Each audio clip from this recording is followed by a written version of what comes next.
Okay. Hi, everyone. Thank you for coming. It's my pleasure to introduce Bruce Martin, who's a fifth-year student in my lab. Bruce is in this interesting position where when our lab came here, he was already so far along that he decided to not technically transfer, so he has kind of his foot in both worlds. I think he's like maybe sitting in my old office right now. Yes. In like an abandoned, but he comes here once a week, so you'll see him around. So we really wanted him to give one of these seminars so that people knew who he was and could talk to him about science and, are like, who's this person? Who's on? It's Bruce. So Bruce, what did I want to say? Oh, Bruce started in my lab as this insect nerd who loved wasps and quickly transitioned to being a really quantitative biologist who loves phylogenies and thinking about patterns on phylogenies and creative ways to use phylogenies. And I think still loves wasps, but really went that direction. And so I'm sure he would love to talk to you about all things phylogenies or any sort of natural history. He's also really good at origami and is in general a wonderful person. So talk to him when you see him around. And here you go, Bruce.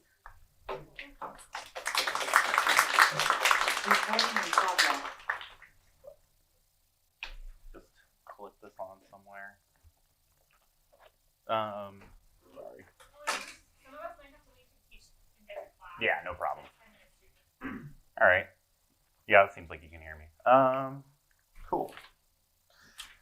All right, yeah, so as Marjorie said, my name is Bruce Martin, fifth-year PhD student, kind of in between institutions. But yeah, so today I'll just kind of be giving sort of an overview of my dissertation research. So just sort of the general theme, new approaches for modeling variation and rates of trait evolution. So yeah, let's just get into it. Now you're not going to work on it. What? Oh, thank you.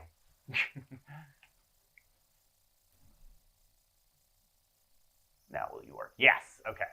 All right, so just a quick outline of the things that we're going to talk about today. So first I'm going to start out with sort of an overview of my research interests. Then I'm going to kind of go through like my three main dissertation chapters. The first one is entitled Evo rates, and we'll get more into the details of all these later on. And then continuous stochastic character maps, and then state-dependent character evolution models. And don't worry, we'll decode what all those names mean later. So yeah, starting off with chapter 0, so to speak, overview of research interests. So first off, just so we're on the same page, because some people might not really have a good idea of what I mean when I say this, what are rates of trait evolution? So my working definition for this sort of stuff is basically how quickly an evolving lineage's phenotype changes relative to the ancestral condition. And so the next thing to kind of make this definition more concrete is to ask, what does it mean for a rate of trait evolution to be slow or fast? So these are kind of plots that you'll see me using all the time. We can plot out an evolving lineage over time and plot its phenotype, like say body size or length on the y-axis, and we can track how that phenotype changes over time. And so with this definition, and at least talking in the context of continuous traits, a quickly evolving trait will kind of create this more wiggly line where you'll see traits changing more rapidly over time. And so one of the key points about this is if you now take that and apply it to a phylogeny, so what I'm doing in the top right, I have a phylogeny, and then I'm doing the same thing I just did in that previous plot. I'm sort of projecting that phylogeny into a new space where the y-axis is the phenotype, and now all the lineages are connected with these bifurcation events that are referring to speciation events. Given the same amount of time, a clade exhibiting a faster rate of trait evolution will accumulate more trait diversity than a clade with slower rates. And that's sort of the gist, and that's why it's kind of a really interesting thing to study. So kind of already hinted at this, why are trait evolution rates important? Or kind of evolutionary rates in general important? Why do we care? So I kind of always start from this viewpoint that there are vast disparities in biodiversity across regions or taxa. So, right, you can think about regions. If you go to the tropics, there tends to be more species than elsewhere. And if you go, if you compare two even sister clades, so something like neuropterids and coleopterids, beetles, there are so many beetles and just a fraction as many neuropterids, but they've been around for the same time. And so the one of the interesting things is that when you really dig into this area, the drivers that are underlying these vast disparities in biodiversity, as striking as they are, still remain pretty poorly understood. And when you think about it, though, these disparities ultimately have to result from differences in evolutionary rates or time, given that everything's related to one another. Yeah. And so I think, like, you know, just to kind of make that more concrete, we can think of rates of speciation and extinction. You know, that influences how much species diversity we see in a given region or clade. Rates of molecular evolution have some bearing on genetic diversity. And my focus, rates of trait evolution, have an effect on the phenotypic diversity exhibited by a clade of organisms. And obviously, these things are all interdependent. We would expect species diversity and phenotypic diversity to be related in some ways, but they're not always perfectly correlated, and that's kind of an interesting thing to consider. So I always think about, you know, cryptic species complex, where at least from our human viewpoint, they all look relatively the same, despite having multiple species, or things like Galapagos finches, which, I don't know, when I think about it, granted, I work a lot with plants and insects, so I think, you know, in terms of there being a lot of species, there aren't that many species of Galapagos finches, but they all look pretty different from one another. And so that's kind of an interesting thing to think about. All right. Also, another point about why trait evolution rates are important, macroevolution is complex. Quickly, for people that aren't familiar with that term, macroevolution generally refers to this concept of large-scale evolution above the species level. So think about like evolutionary time spans of millions of years. So something I like to say is that macroevolution is consistently inconsistent. When you dig into it, it never seems like there's a simple rule or a simple pattern or a consistent rate. And this is reflected in sort of our vocabulary as macroevolutionary researchers. Like, you'll hear things like evolutionary radiations, right? Sort of explosions of diversification, regime shifts in how evolution operates, pulsed evolution, really quick evolutionary events, rate heterogeneity, which is a general term we use to describe when there's variable rates of evolution across a phylogeny. And basically, right, if we want to be able to test hypotheses regarding evolutionary processes like robustly and reliably, we need methods to accommodate this inconsistency of macroevolution. And so my sort of general research goal is to try to develop phylogenetic comparative methods to characterize how evolutionary processes tend to vary across time and lineages, and trying to determine what factors drive those changes. So for those that don't know, a phylogenetic comparative method is basically using phylogenetic data to infer evolutionary processes, or at least that's the way I define it. And so some sort of example questions of what I mean by this is, you know, asking how variable are evolutionary processes? How can we quantify that? Do evolutionary processes tend to change suddenly or gradually? And are there certain styles of evolution that are associated with particular environments and life histories? So that's really zoomed out in general, of course. So now kind of zooming back in and sort of talking about what I'll go over today. My dissertation outline is, the idea is to kind of try to take baby steps towards that larger goal and develop tools for clarifying how rates of continuous trait evolution change over time and relating those rate changes to potential explanatory factors, you know, something like body size or habitat, which might have influences on rates of phenotypic diversification. So first, we're going to go over this evolving rates work that I did, which is this flexible trait evolution model that helps you estimate how rates themselves change over time and across lineages. Then we're going to talk about consim maps, which is sort of for continuous stochastic character maps, which is kind of a mouthful. But basically, that's a general purpose tool for simulating evolutionary histories of continuous traits. And then lastly, we'll talk a bit about state-dependent character evolution models. And what I'm doing with that chapter is kind of developing a novel framework for inferring interdependent, discrete, and continuous character evolution. All right, so starting off with EVA rates. So how do we estimate differences in rates? This is, kind of starting off broadly. So in limited cases, right, you have fossils, microbes, digital organisms. You could have some detailed time series of how phenotypes are changing over time and infer how traits are changing from that. But most of the time you don't have that data. Most of the time you have a much more limited data, basically phylogenetic data and maybe some phenotypic data at the tips. And your job is to infer what happened in the past based on that phylogeny and phenotypic data. So it's kind of a very indirect process, which was what makes it so inherently challenging. And so that we call this class of methods variable rate comparative methods, where you basically are using a phylogeny and trait data to infer differences in rates. So one current problem, or like one of the problems with a lot of these variable rate comparative methods that exist right now is that they tend to have these strict assumptions. So a lot of them basically work by, splitting a phylogeny up into these distinct regimes and assigning different rates to each of those regimes. And so right up here, I have a phylogeny where the redder colors represent faster rates, the bluer colors represent slower rates, and you can look at how traits would evolve over time on that phylogeny. And if you think about it with how this is implying rates change over time, it kind of creates this unrealistic picture, or seemingly unrealistic picture, where rates will stay constant for a long period of time, and then they'll all of a sudden jump at these infrequent, sort of instantaneous moments. And so when I was sort of investigating this, I thought, well, the rates here seem unrealistically constant, given that we know rates are probably going to be influenced by any number of things and vary in a lot of subtle ways over time and across lineages. And so this got me thinking about how we can relax those assumptions.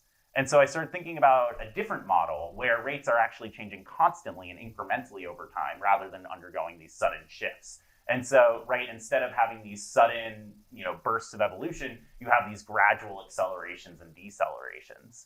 And the cool thing about this is that if you apply this to an entire phylogeny, what you get are rates varying constantly over time and across phylogenies with closely related lineages exhibiting similar rates, which, all else being equal, seems like a reasonable assumption. And so this led me to develop these evolving rate, or evo rate models.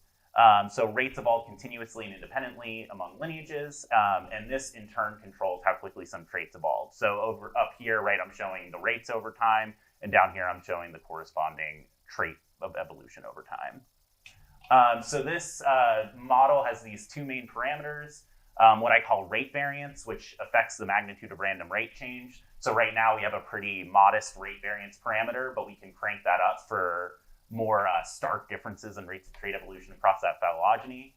There's also a trend parameter, which interestingly affects the direction of rate change over time. And so this is cool because it can cause these early or late bursts of trait evolution, which are something that a lot of people look for in the comparative literature. A lot of people associate early bursts of trait evolution with adaptive radiations.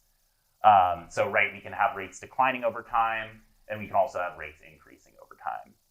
So I implemented a Bayesian method that estimates these two parameters from comparative phylogenetic data, as well as an average rate for each branch in the phylogeny. So you can both start to dissect how rates evolve and also where rates are changing on your tree.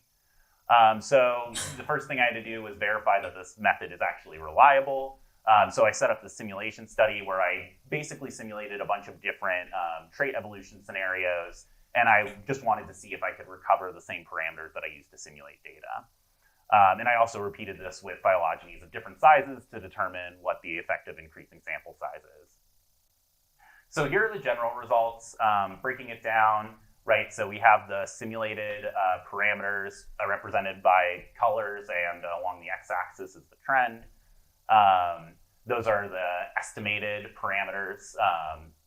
And then, so yeah, each point is the posterior median from a single replicate. That the blob is sort of captures the uncertainty. It's the combined posterior from all replicate simulations. And then the black bar represents the position of like the true simulated value. And so what you'll see is that the simulated values typically fell well within the posterior distributions for most of these fits. Sorry, got caught up in a thought there. Another thing is that we get greater precision with more species. So right, going from 50 species to 200 species, that uncertainty over those parameter estimates shrinks, which is exactly what you want. And I mean, I have tons more details on this if you want to know more, but only limited time. So ask me if you want to know more. But in any case, one thing we decided to do was take this model out for a spin and apply it to this really well built up empirical example of body size evolution in whales and dolphins. So we had this meta tree of dolphins and whales that was constructed in 2021, and this data set on log transformed body length for 89 extant species, mostly from one paper, but I got some other from the literature. And so cool, this phylogeny spans about 36 million years of evolution, and in that time, whales have gotten as small as like around 1 meter in the vaquita to 33 meters in the blue whale. So lots of size variation. And so this is what we get. So super cool. So yeah, what the two main things is that we get this marginally significant support for a decreasing trend over time. So this early burst of evolution where there's high rates of body size evolution early in the history of whales and dolphins, and also moderate rate variance. So there's been some divergence in the rates at which different clades of whales and dolphins have been evolving. And so some notable highlights is that these mesoploodon-beaked whales are evolving remarkably slowly. And then there's these rapid size divergence among some oceanic dolphin lineages like orcas and pilot whales. And there's also a almost significant rapid size increase in blue whales, which is kind of fun. And so we can also view this sort of in that original simulation format I was showing, where we have, again, the y-axis showing the divergence in phenotype. And the thing I want to point out is that, so those are our mesoploodon-beaked whales, which you can see in a long amount of time have not diverged that much in body size. Similarly, we can look at this with some of those rapid size divergences. And you can see that the model is picking up on some real signals where, right, there's some parts of the phylogeny where body sizes are diverging really rapidly and others where it's slow. Somehow a duplicate slide ended up in here. But in any way, so wrapping up this first chapter, current variable rate comparative methods do make some strict assumptions. And so I built a new method to try to address some of those shortcomings. And the new method seems to work and can be readily applied to empirical data. So that's cool. All right, yeah, so, and if you want, there's a publication that's just recently been published on this, and also my package is available off of GitHub. So send me an email if you want to know more. So moving on to chapter 2, CONSIM maps, short for continuous stochastic character maps. So to kind of introduce the thrust of this chapter, let's talk about ancestral state reconstruction, which is sort of a fraught topic. But anyways, ancestral state reconstruction is the process of using a phylogeny and evolutionary model to infer the states of unobserved lineages. So typically, we're referring to phenotypic traits, but often this is generalized to ecological attributes like diet or habitat, which makes some people grumpy and others not. Depends on who you are. And by unobserved lineages, typically this is usually only at the nodes of a phylogeny, so we try to reconstruct phenotypes at nodes. But ancestral state reconstruction methods technically can be used to infer these states anywhere on the phylogeny. It's just that they're not commonly used to do so. So it kind of looks different depending on whether you're dealing with a discrete or a continuous trait. So, say you have some phylogeny, you collected data on body size and whether they're tree or ground dwellers, and you want to know what happened in the past.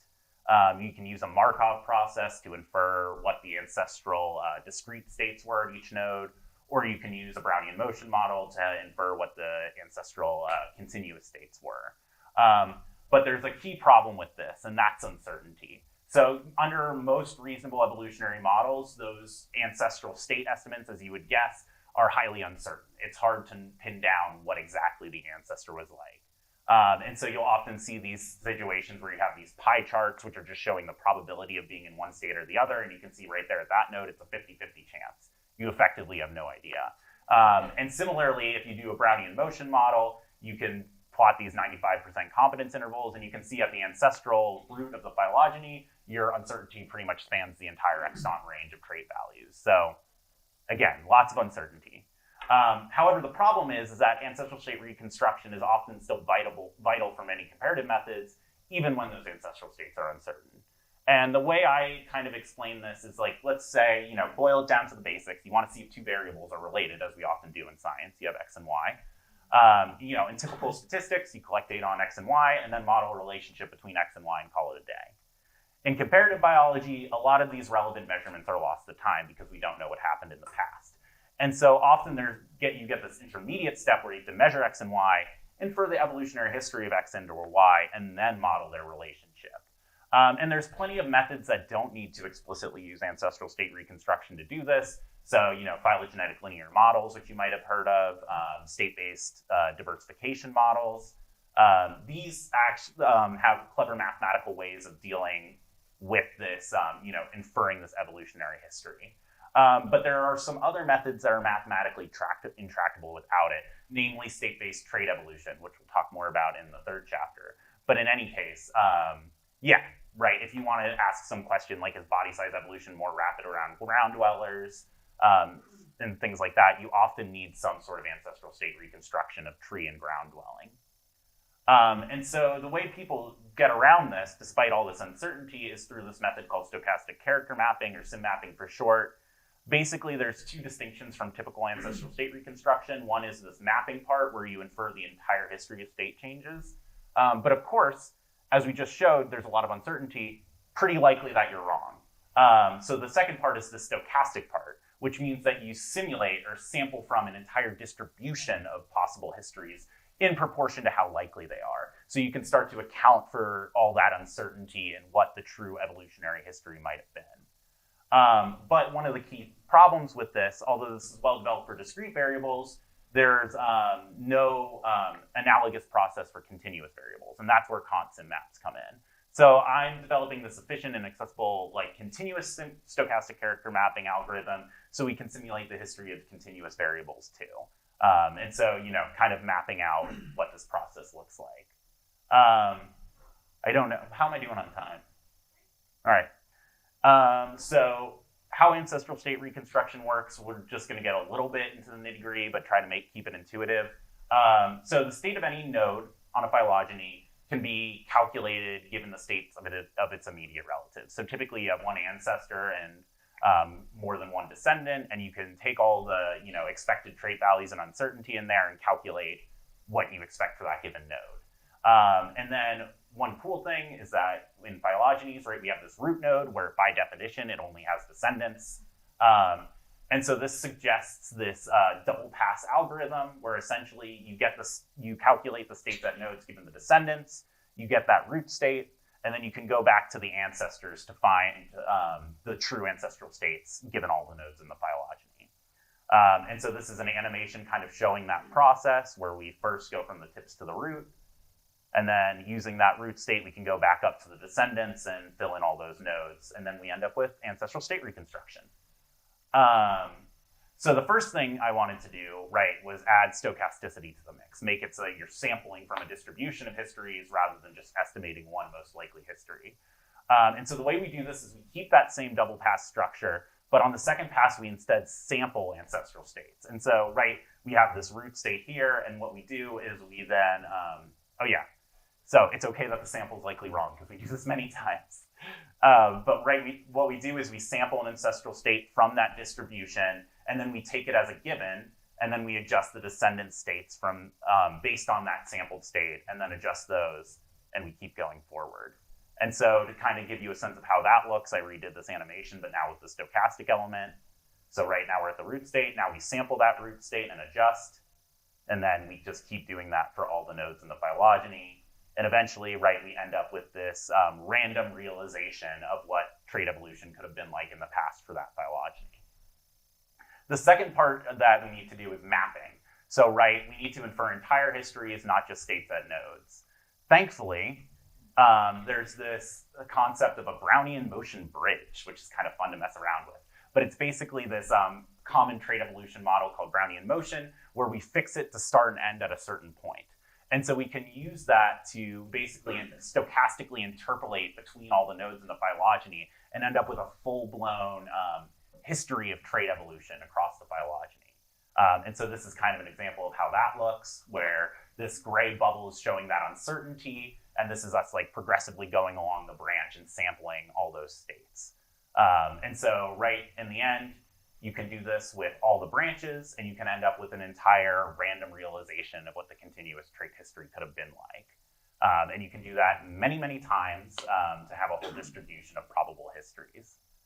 And so I'm working on this. There are some preliminary results, but I don't have time to go over them today. Hit me up if you want to know more.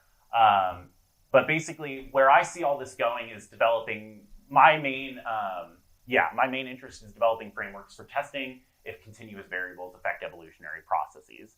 So kind of as an example, state-dependent trait evolution. Say you want to know, does body size affect rates of trait evolution? Because, body size often scales with things like generation times, metabolic rates. Presumably, it might affect trait evolution rates as well.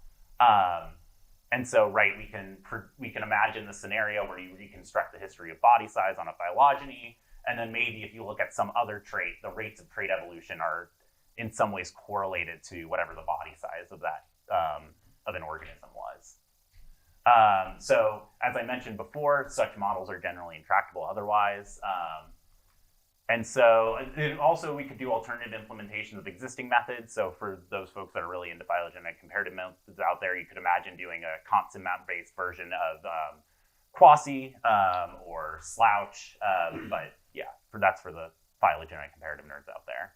But anyways, the bottom line with this method is that it would be a lot more flexible than these methods, though less numerically efficient. Anyways, wrapping up and concluding, ancestral state reconstruction, despite its problems, is still vital for a lot of comparative methods. So I implemented this novel continuous sim mapping method, which will allow researchers to account for the uncertain history of continuous variables in comparative analyses. And so cont sim mapping hopefully can form the basis for fitting continuous variable dependent trait evolution models and provide novel approaches for fitting many other related models. All right, yeah, and the package for that is still under construction, but available in my GitHub as well. All right, so chapter 3, state-dependent character evolution. So starting out, what is state-dependent character evolution? So state-dependent character evolution models are basically these models that treat the continuous trait, which is often labeled a character, as dependent on a simultaneously evolving discrete trait, which is now often termed as state. So that's, breaking down that name, what we mean by state-dependent character evolution. So a typical example is kind of what we talked about in the previous chapter, right? Say you want to know, is body size evolution more rapid among ground dwellers? You can collect some data on what species are tree or ground dwelling, some body size data, and then you want to fit a model to see if the rate of body size evolution is faster among those ground dwellers, for example. And so there's this limit that I sort of brushed up on in chapter 2, and we'll break it down a bit more. There's this limit to existing methods that fit these models, and there are a lot of them. But basically, there's no tractable formula for the transition probabilities involved in this model. And what I mean by transition probabilities is this idea of how likely a given phenotype is given the ancestral phenotype at some point in the future. And so, right, you can ask this with certain, this is a Brownian motion process. We can calculate the actual probability that we would expect a trait to be at this position, given that it started at this position in the past. And you can play the same game for discrete trait evolution models, where now you can think of lineages as switching between these different colored states. And you can calculate the approximate probability that would end up in in the red state, given that it started in the black state, for example. And so basically, the reason why this matters is that this is often a crucial ingredient in efficiently fitting trait evolution models to data. And we'll go over a little bit more of why that's the case. But in any case, we have these, as you can see here, we have these well-developed math tools for dealing with either the history of characters or the transition probabilities for characters or for states. But things get very complicated once we allow character evolution to depend on the state history. And I think the easiest sort of intuitive way I can tell people this is that, right, effectively you have this infinite number of possible state histories, and now you have some character you're interested in that's evolving based on those histories, but it's dependent on an infinite number of them. How do you deal with that? And you can kind of see here, maybe a little intuitively, basically those follow no easily known probability distribution. We can't really do probability calculations under this. In any case, so what do existing methods do? How do they solve this problem? So one of the nice things, right, is that if you explicitly know the state history, there actually is a well-defined transition probability. And so what existing methods do is exactly what I described in chapter 2. You can use sim mapping to sample a finite number of state histories, and then you can just fit continuous trait evolution models based on those state histories. There's unfortunately two downsides to that. One is it's often the case that you get sort of inadequate sampling. And that's because when you're doing the sim mapping procedure, you're ignoring the continuous character, which in the context of a state-dependent character evolution model, as the name implies, those continuous characters contain information that determine which state histories are more likely. So this is an example I like to bring up. Say you have this example where you know the states of these tree and ground dwellers, and you can see the relative rates of evolution they're evolving at. What do you think the state of this clade and gray is? Any takers? Or am I going too fast?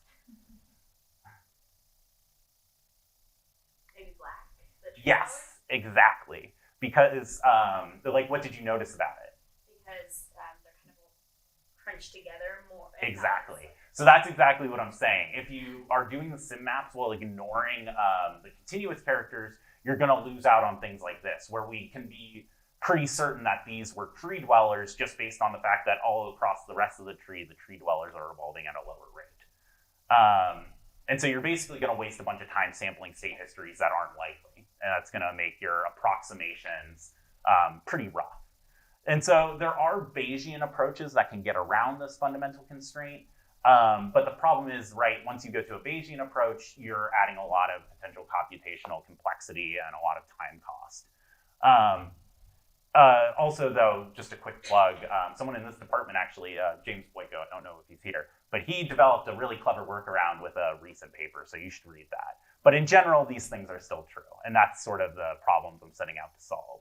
So what did I do? Basically, I found a way to directly evaluate the transition probabilities using these like two math tricks, and I won't get too into the details here. The first one is quantization. So, right, rather than trying to find this whole mathematical formula that would be beastly for the entire probability function, we just evaluate the probabilities at certain grid points and we update those over time. So right now, right, that's a GIF showing sort of the probability distribution flattening out over time as characters evolve. And there's two different states, the red state's evolving at a faster rate. The other thing I did is utilize something called the Fourier transform. And basically, the way I'll explain this is you view the probability function from this alternate perspective called its characteristic function. That makes the math a lot easier. And that's all we're going to get into it. But suffice to say, it works. We can directly evaluate those transition probabilities now. And I was able to then use this to develop an algorithm that estimates both discrete and continuous trait evolution, given a phylogeny and trait data at the tips. There's no simulation needed anymore. So that's cool, right? You can just plug that in and get the answer you want. You don't have to do this sim mapping mumbo jumbo, which obviously I still like because that's my chapter 2, but we can improve things. Anyways, so yeah, but of course, I'm sure this is feeling pretty abstract at this point. So let's give a brief example to make it a little bit concrete. Right, so going back to that whale and dolphin data, let's say you're interested, is body size evolution more rapid among tropical whales and dolphins? So what we can do is use model selection to test this hypothesis. So right, we can test a null model where we constrain the rate of body size evolution in the tropical and temperate lineages to be equal. And we can also do a full model where we allow them to be different and then compare something called the Aka information criteria. Basically, lower means that it's a better fitting model. And what we find is that the full model with different rates is a better fit. And so, right, we can conclude that yes, it's more rapid among tropical whales and dolphins, except not really, because I simulated these states. They're completely meaningless. So you're probably wondering what's going on. So what's happening is that rates of body size evolution among whales and dolphins are heterogeneous. So the model with variable rates is preferred, even if it's correlating the rates with something arbitrary. And that might seem like a problem, except the nice thing about this method, and part of the impetus for developing it, is that we can use this algorithm to infer so-called hidden states. And this will help solve this problem and allow us to more robustly test hypotheses like this. And so what is meant by a hidden state? So hidden states have gotten really popular in phylogenetic comparative methods over the past decade or so. Essentially, the way they work is and this is going to sound ridiculous, but it works. You add an additional unobserved discrete trait made up of what we call hidden states A and B. Since it's an unobserved state, each tip is considered equally likely to be an A and B. And you might be thinking, what's the point of this? What is this going to do for us? Well, the nice thing, right, is that we can now infer the distribution of this hidden state A and this hidden state B based on its impact of trait evolution rates, right? Because we can allow the rates of trait evolution to be different in each state. And so this allows those hidden states to soak up this rate heterogeneity to make a more realistic null model that we can compare against. And so to kind of show what this looks like in practice, right, this is sort of the same table where now we have 4 rates. We have a rate for each combination of hidden state and real state. So this temperate and tropical state, and then this hidden state A and B. And right now we can fit a null model where we have a higher rate of evolution, or we have a different rate of evolution associated with hidden state A and hidden state B. a fuller model-ish that allows there to be different rates among the tropical and temperate lineages, and a full-ist model that actually allows there to be different rates of trait evolution in each combination of states.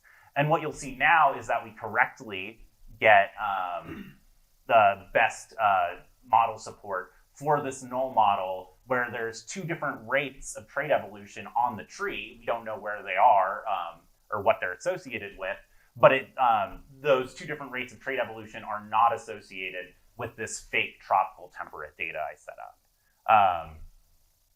In any case, so wrapping up this example, is body size evolution more rapid among some arbitrary whales and dolphins? Thankfully, no, and the method can pick up on that. But the cool thing about this method also is that, so first off, a lot of these existing methods I talked about earlier are susceptible to this problem. Mine isn't unique in this effect. So I'm creating a solution, not another problem. Probably should have specified that.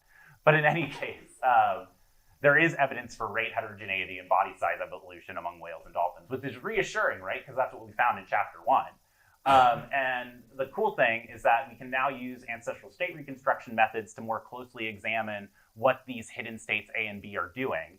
And what you'll notice is that the hidden states are actually revealing real biological info. Basically, it inferred this slow B state to be associated with that clade that I mentioned in the first chapter, those mesoplodon-beaked whales, which are evolving slowly. So we can see how that checks out. It's basically inferring, kind of simplified version of what the evolving rates model inferred. And we can even take this a step further and see that the rate associated with this green hidden state is more or less sort of like the average rate we see across this phylogeny. And the rate associated with this blue state is associated with this really blue low rate that we see in the mesoplodon clade. So cool, right? It's showing us it's two different methods that are showing us the same thing. And I think that this is really helpful because oftentimes when people bring up hidden states, they're like, that seems fake and arbitrary. But no, if you use them correctly, you can actually find real cool biological information. So sort of wrapping up conclusions for state-dependent character evolution. So methods for fitting these state-dependent character evolution models either make rough approximations or take a long time, basically, is the way I think about it. And so I developed this new quick and efficient algorithm for fitting these models. And this yields a new tool for rapidly and robusting testing hypotheses regarding how some discrete factor, like say habitat, affects continuous trait evolution. So say like rates of body size evolution. All right, so sort of finishing all that up, sort of my main take-home points here is that trait macroevolution is a really complex and heterogeneous process. And we are often sort of in this like very frustrating position where we can only get this indirect view of it through limited phylogenetic and phenotypic data. At the same time, we live in an age where phylogenetic phenotypic data is increasingly available, and also statistical software is easier than ever before to collaborate on and share among the research community. And so I like to be cautiously optimistic about this and think that we can develop these more sophisticated and flexible methods, which will allow us to use our limited data to the best of its ability and try to make these more powerful and more reliable inferences regarding how evolutionary processes have shaped the tree of life. So some quick acknowledgements. I would like to thank my wonderful advisor/committee, Marjorie Weber and co., the Weber and Bradford Labs and their extended social network, Vincent Pan and Bob Week are my fellow math geeks, which we've had good conversations about this sort of stuff with. My wife, Eleanor, and my dog, who are great emotional support, and then various others that provided inspiration and guidance. These are some of the main references that I've used throughout my dissertation, and I would be happy to take any questions.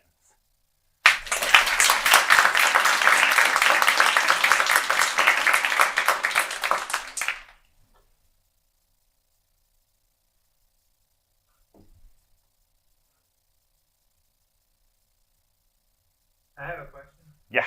When is all this going to be available?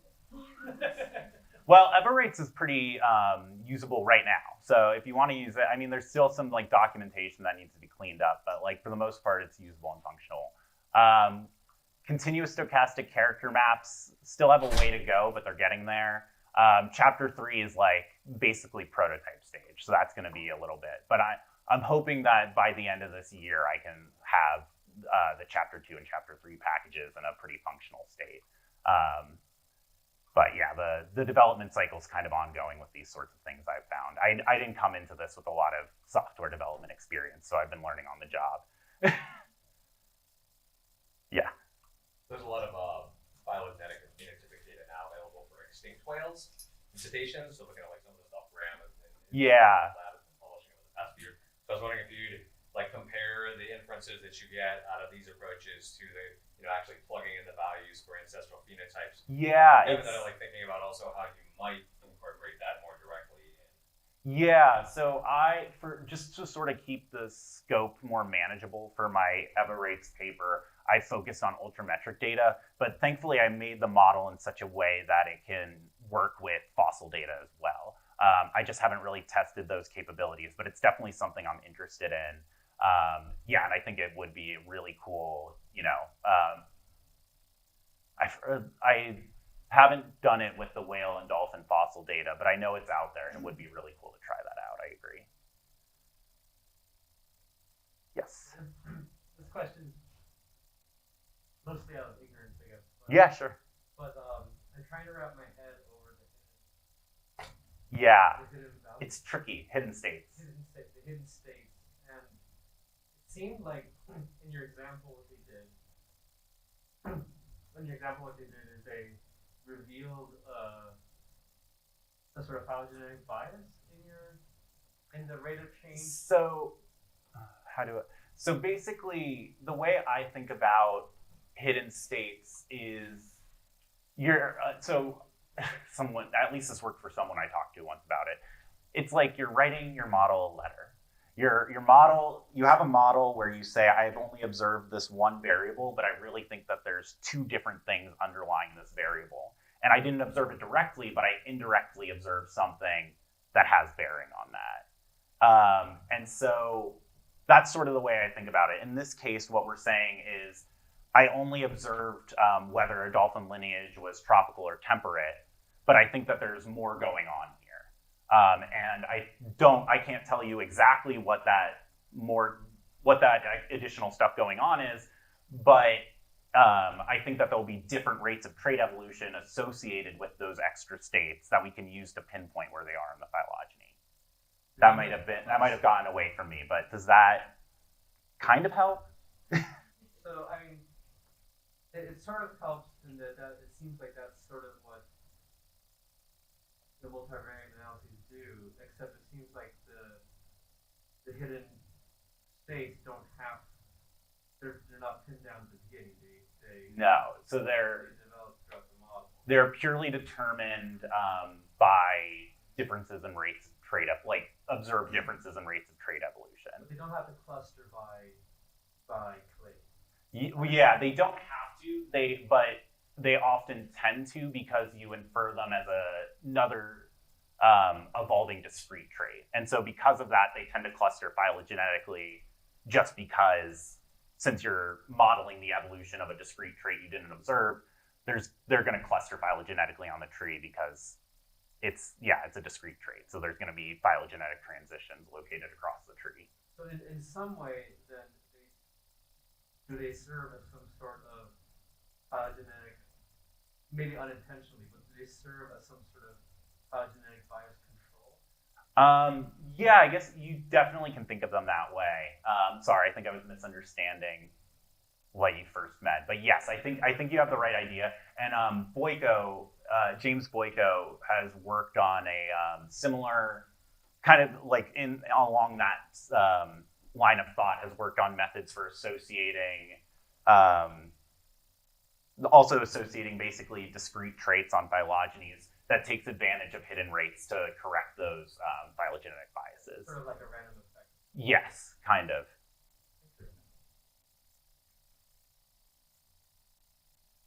I have a general question about macroevolution. Yes. So I think most people just use Brownian motion to simulate the continuous trait evolution. But I think they're based on two assumptions. The first assumption is that those traits are mostly neutral. And second assumption is that the phenotypic evolution is usually continuous, not punctuated. Yeah. Are those two assumptions validated in real world? Probably in some limited circumstances. Limited. But yes, I think you bring up a good point. It's definitely not a universal model. That being said, it is mathematically very convenient. And one of the nice things about Brownian motion as a starting point is that, right, it says, or to me, one of the most important things about Brownian motion, which makes it so useful, is it says that things that have been, that are more distantly related are generally expected to be less similar, which is what we see across the tree of life for the most part. But it's definitely, I think of that saying like all models are wrong, but some are useful. I think Brownian motion continues to be useful, but it's most certainly wrong. And I think, although a lot of my work has been looking at how to extend Brownian motion models by tweaking that rate parameter to make them more realistic, I do think, yes, a lot of improving macroevolutionary modeling will also come from more investigations of those pulsed models, as well as non-neutral trait evolution models, like an Ornstein-Uhlenbeck model, if you've ever heard of that. And those are so those are definitely two kinds of models, which I hope to work more with in the future. And I've already taken some steps with pulsed evolution type stuff, but that's very preliminary.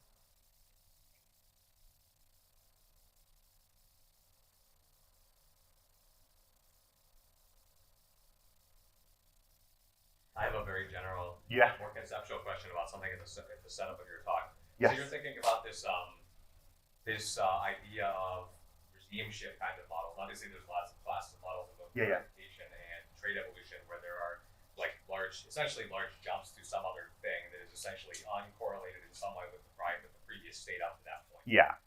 But what if reality kind of works like that? When we look across the tree of life, we have you look at mammals, you have if you're looking at extant phylogenies, for example, you have these giant jumps, right? You have bats, you have carnivores, you have cetaceans, and they are what paleontologists like Simpson are recognizing these as major shifts in new adaptive zones because there were all these very transformative changes that happened that don't necessarily map cleanly onto this sort of gradual sort of thing. Yeah. Where it's kind of an incremental view of change on things that necessarily are predictive from what you see around it. I was wondering how you think about that sort of thing, and the possibility that reality in this sense might have a bias that is skewed in that direction, at least at certain phylogenetic scales. Yeah, definitely have thought a lot about that. Kind of one of the things that keeps me up at night.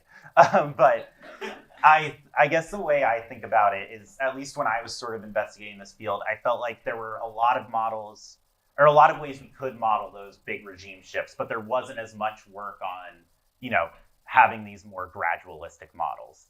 And so, while I think that definitely there is a pulsed sort of quantum aspect to macroevolutionary change, I think we can dig more deeply into that phenomenon if we have other models to compare it against and start thinking, just having a more full, fleshed out toolkit so that we can, look at all the different types of processes that could be going on and try to determine which one is more common.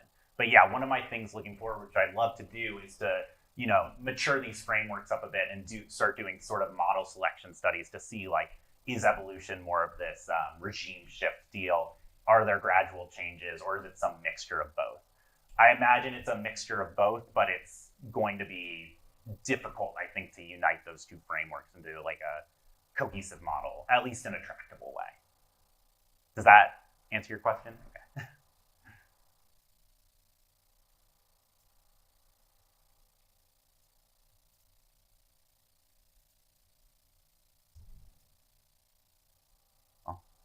There's no one else. Thank you.